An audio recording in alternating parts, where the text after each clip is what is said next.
Assalamualaikum warahmatullahi wabarakatuh.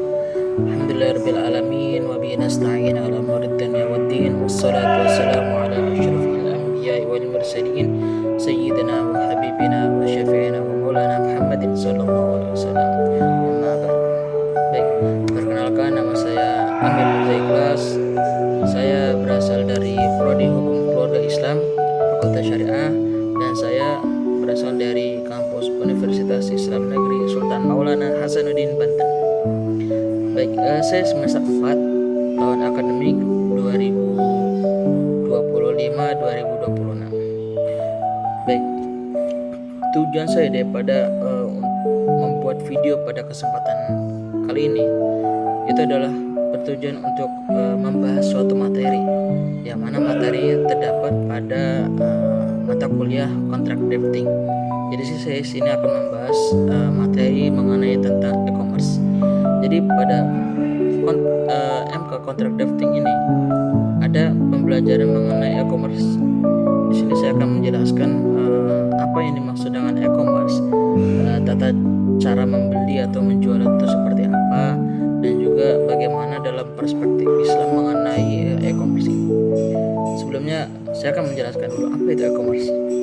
E-commerce adalah jual beli barang melalui media elektronik atau biasanya lewat internet, yang mana dalam jual beli ini sang pembeli dan juga sang penjual itu tidak bertemu langsung, akan tetapi mereka disatukan di dalam suatu platform atau aplikasi. Jadi e-commerce ini merupakan alat jual beli barang yang mana di era modern ini. Jadi seiring berkembangnya zaman, orang-orang sekarang tuh membeli barang atau menjual barang tuh biasanya melalui online. Jadi tanpa bertemu orangnya langsung. Nah, biasanya dalam jual beli itu e-commerce melalui platform. Dan platformnya seperti apa? Bisa melalui Shopee salah satu contohnya, atau Tokopedia, Lazada, TikTok Shop, dan lain-lain sebagainya. Jadi seperti itu. Lalu seperti apa sih tata cara pembelian daripada barang dengan cara e-commerce ini?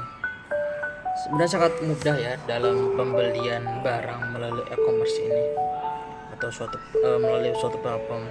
Jadi sang pembeli cukup mencari barangnya. Misalkan kita membuka aplikasi Shopee, lalu kita ingin membeli buku. Contohnya kita mau beli buku tentang buku yang membahas tentang self improvement, yang mana untuk meningkatkan kapasitas diri gitulah. Ya, self improvement. Ya, kita ingin membeli buku nih, kita cari di Shopee. Nah, misalkan kita sudah membeli satu buku. Nah, di situ kan ntar kita bisa klik bukunya, kemudian di situ ada tulisan harganya. Nah, kalau misalnya harganya 20.000 lalu kita setuju ingin membelinya, ya udah tinggal klik saja di pembelian. Nah, setelah pembelian itu nanti kita akan ditunjukkan metode pembayarannya. Jadi dalam metode pembayarannya tuh bermacam-macam. Bisa melalui COD. Jadi COD itu apa? COD itu kita membayar setelah barang itu datang. Jadi saat barang kita itu datang ke tempat kita atau rumah kita, itu baru kita memberikan uangnya kepada orang yang mengantar barang kita terus, atau biasa kita sebut dengan kurir. Lalu selain daripada COD itu bisa melalui transaksi bank. Bisa bank BNI, BRI, BCA, BTN, dan lain sebagainya. Atau mungkin bisa juga melalui ShopeePay, atau mungkin kalau misalnya kita mau nyicil bisa pay later, atau mungkin biasanya kalau saya ya, kalau misalnya membeli buku atau mungkin barang lainnya di Shopee, itu biasanya melalui barcode atau kris. Karena menurut saya pembayaran barang online melalui kris itu sangatlah mudah. Jadi kita tinggal foto atau screenshot aja barcode-nya, sudah kita langsung masukin ke pembayarannya, misalkan langsung ke Bank BNI, udah tinggal masukin aja, mudah sekali. Nah setelah kita menyetujui daripada salah satu metode pembayarannya, barulah di situ kita membuat pesanan. Nah di situ ada pembuatan pesanan. Setelah kita klik, nanti akan muncul tuh, kalau misalnya kita mau bayar lewat bank, nanti bakal ada tuh kodenya ya, bakal disalin angka-angkanya, pokoknya salin pokoknya kalau misalnya dalam bentuk kita virtual account gitu pembayarannya.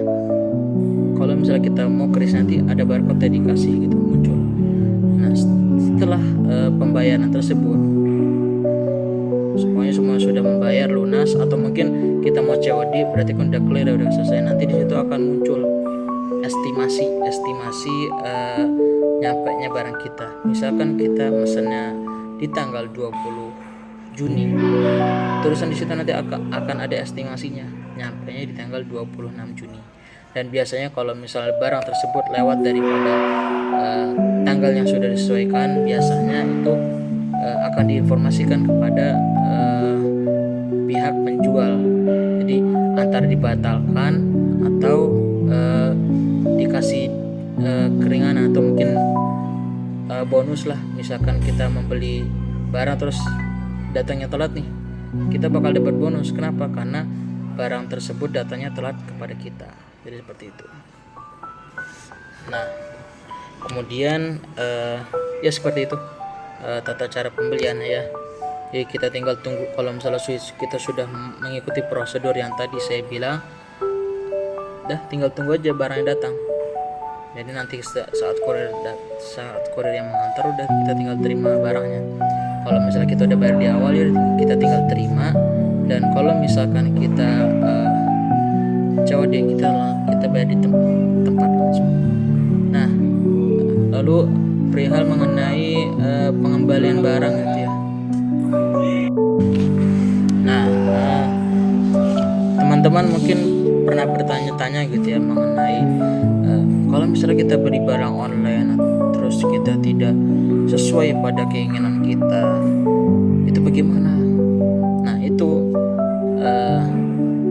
ada caranya. Jadi setelah pembelian barang itu datang ke kita, itu kita di saat unboxing atau mungkin kita membuka barangnya, itu kita harus membuat video.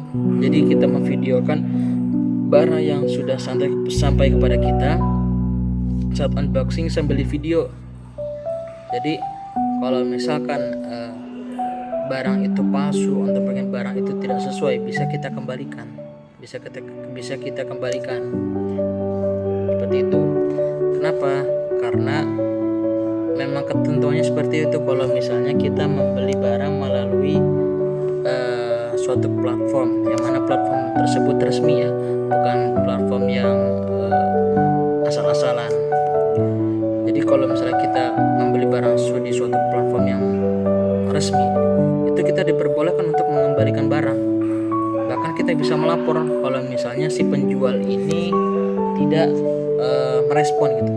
Kita bisa melapor kepada platform. Misalkan kita beli di Shopee tadi itu buku, terus buku kita tidak sesuai nih, kita bisa melaporkan ke penjualnya. Kalau misalnya si penjualnya tidak merespon, maka kita sangat diperbolehkan untuk melapor kepada platform Shopee tersebut. Nanti platform Shopee tersebut yang akan menindaklanjuti, seperti itu.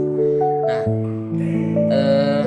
selain daripada menindaklanjuti tadi, saya bilang tuh harus menyatakan video.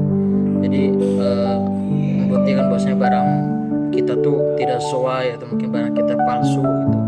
Nah, terus sedikit saran ya daripada saya. Jadi kalau misalnya teman-teman membeli barang atau membeli apapun itu, usahakan membelinya di platform yang resmi teman-teman. Kenapa? Karena kalau misalkan kita tidak membeli pada platform yang resmi, itu barangnya datang dan kita sudah membayar, nah itu nanti misalkan barangnya palsu, kemudian si penjualnya ini tidak mau merespon, yaudah itu tidak ada yang bisa membantu, karena teman-teman membeli barangnya di tempat yang atau platform yang tidak resmi. Jadi kalau platform tidak resmi itu ya mereka tidak akan pernah menyediakan tempat pengaduan gitu loh. Kalau misalnya beli terus barang palsu, yaudah nggak peduli apapun tersebut. Maka dari itu saya sarankan bagi teman-teman yang ingin membeli barang harus pada platform yang resmi itu. Jadi kita bisa mengembalikan barangnya di saat barang kita balik. Nah, dan juga nanti bakal ada pilihan apakah barangnya bakal mau diganti yang baru atau mungkin uang kita bakal kembali. Jadi seperti itu. Nah, mungkin itu tata cara daripada e-commerce ya. Selanjutnya pembahasan tentang bagaimana sih dalam perspektif hukum Islam mengenai e-commerce-nya atau jual beli online ini. Yang mana mengingatkan di dalam Islam itu kan pernah mendengar bahwasanya dalam jual beli itu harus ada yang namanya akad. Jadi dalam akad itu identiknya seperti yang kita dengar ya, itu harus ada salaman. Jadi kalau misalnya kita salaman, otomatis itu ini ijab kabulnya di sini. Jadi dalam pembelian harus ada ijab kabulnya. Nah, di sini saya akan menjelaskan sedikit ya mengenai e-commerce dalam pandangan hukum Islam. Jadi dalam pandangan hukum Islam, jual beli ini melalui e-commerce saya rasa sah-sah saja.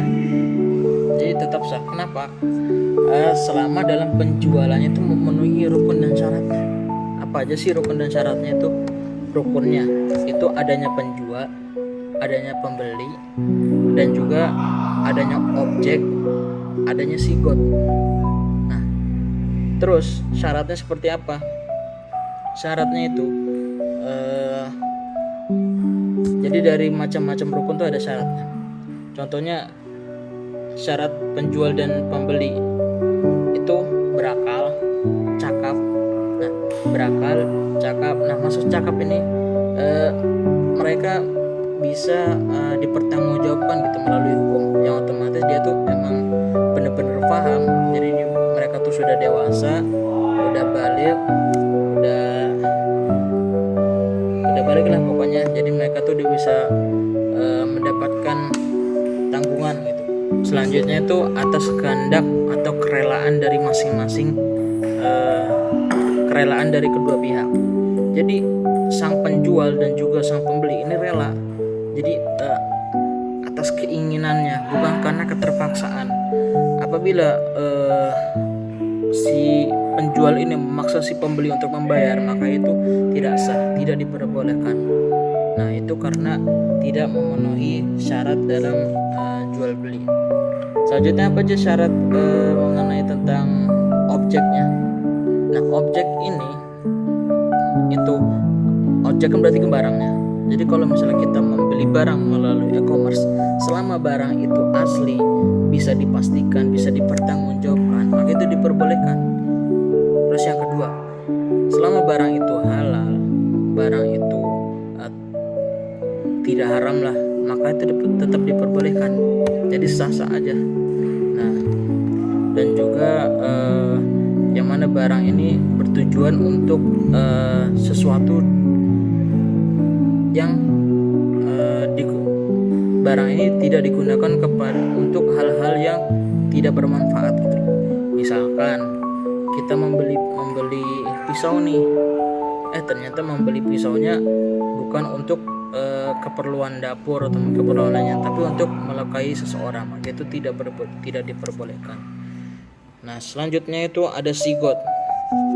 Apa sih sigot itu? Sigot tuh ijab kabul gitu. Tapi di dalam ini apa? Di dalam pembelian ini e-commerce itu maksudnya sigot itu adanya kesepakatan. Jadi antara penjual dan pembeli itu sepakat dengan misalkan dengan harga 20.000 nih kita membeli barang. Si penjual nih sepakat dengan harga 20.000 dan juga si pembeli sepakat dengan harga 20.000, maka itu diperbolehkan. Jadi seperti itulah pembahasan mengenai e-commerce dalam perspektif hukum Islam. Mungkin teman-teman ada yang pengetahuannya lebih daripada saya, karena memang saya kan di sini juga sambil belajar gitu ya. Saya juga ilmunya masih sedikit, saya juga masih fakir ilmu. Jadi mungkin di antara teman-teman ada yang mengetahui ilmunya lebih dalam daripada yang saya sebutkan tadi, bisa diluruskan. Kita belajar bersama-sama tanpa harus ada yang saling menyalahkan, karena kita di sini tujuannya untuk belajar, bukan untuk saling menjatuhkan. Jadi seperti itu pada kesempatan kali ini. Mungkin cukup sekian video saya pada kesempatan kali ini. Kurang lebihnya mohon maaf. Billahi taufiq wal hidayah. Wassalamualaikum warahmatullahi wabarakatuh.